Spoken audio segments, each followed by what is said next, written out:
এখন সে দিন শেখার জন্য একটাই মাধ্যম সামনে পায়, ফেসবুক ইউটিউব, ফেসবুক ইউটিউব, বাস দ্যাটস অল।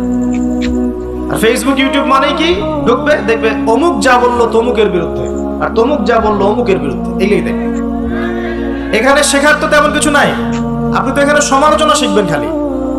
এখানে শিখবেন কিভাবে ওয়াজ মাহফিলে উঠে কাউকে তুচ্ছ তাচ্ছিল্য করতে হয়।